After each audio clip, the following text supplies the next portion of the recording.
Prabhata devotional. Please subscribe.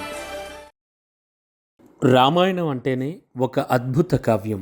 ఇతిహాసాల్లో రామాయణానికి ఉన్న ప్రాధాన్యత వేరే చెప్పక్కర్లేదు. అయితే రామాయణాల్లో ఉండే కాండల్లో సుందరకాండ చాలా చాలా ప్రత్యేకం. రామాయణం మొత్తం రాముడు చుట్టూ తిరిగితే సుందరకాండ మాత్రం మొత్తం ఆంజనేయుడి చుట్టూ తిరుగుతుంది. అసలు ఎందుకంత ప్రత్యేకం అంటే ఆంజనేయుడి అద్భుత విన్యాసాన్ని కళ్లకు కట్టినట్లు వివరిస్తుంది సుందరకాండ. మొదటి ఘట్టం నుంచి చివరి ఘట్టం వరకు ప్రతి మలుపు చాలా ఆసక్తికరంగా ఉంటుంది. హనుమాన్ను చూస్తే పిల్లలు సూపర్ మ్యాన్ను చూసినట్లుగా ఎగిరి గంతులేస్తూ ఉంటారు. పైగా ఈ మధ్య హనుమాన్ మూవీ చూసిన ఉత్సాహంలో ఉన్నారు కాబట్టి ఆంజనేయుడి గురించి ఏం చెప్పినా వాళ్ళకు తొందరగా అర్థమైపోతుంది. అందుకే రామాయణ కాండల్లో అందమైన సుందరకాండ గురించి చిన్నారులకు కథలుగా చెప్పేందుకు ప్రయత్నిస్తూ ఉండాలి పెద్దలంతా. చాలామందికి పురాణాలు చదివే అలవాటు ఉంటుంది. అందుకే మీకు ప్రతి ఘట్టం తెలిసే ఉంటుంది. పిల్లలకు కథల రూపంలో చెప్పాలి.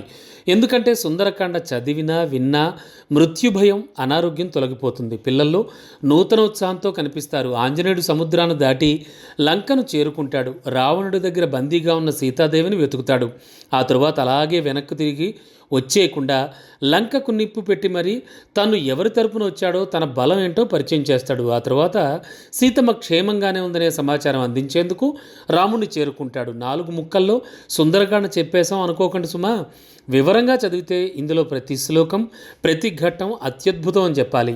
భక్తి శ్రద్ధలతో చదివినా విన్నా, నిత్యం పారాయణం చేసినా, అలాగే ప్రవచించిన మీ జీవితంలో ప్రశాంతత లభిస్తుంది. వాల్మీకి రామాయణంలో సుందరకాండకే ఎందుకంత ప్రాముఖ్యత అనే ప్రశ్నకు సమాధానం ఈ శ్లోకం తెలియజేస్తుంది. సుందరకాండలో వర్ణించిన శ్రీరామచంద్రుడు పరమ సుందరుడు. అందులో కథ అత్యంత సుందరం. సీతాదేవి సుందరి.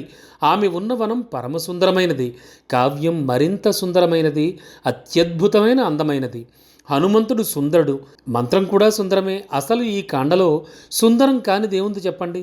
చీటికి మాటికి భయపడే పిల్లలకు లంకా విజయం గురించి చెప్పాలి. భూత ప్రేతాలున్నాయనే భయంతో ఉండే పిల్లల్లో ధైర్యం కలుగుతుంది. అలాగే బుద్ధిమాంద్యం ఉండే పిల్లలకు హనుమ నిర్వేదం చదివి వినిపిస్తే ఆ సమస్య నుంచి కొంత ఉపశమనం లభిస్తుంది. లంకలో సీతాన్వేషణ ఘట్టం గురించి చెప్తే ఇతరుల వల్ల కలిగిన బాధల నుంచి విముక్తి కలుగుతుంది. అలాగే నిత్యం సుందరకాండ పారాయణం చేస్తే ఎప్పుడూ రామచంద్రుడు మీతోనే ఉంటాడు.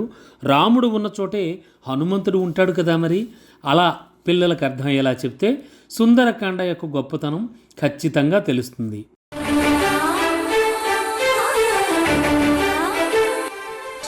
ప్రభాత డివోషనల్. Please subscribe.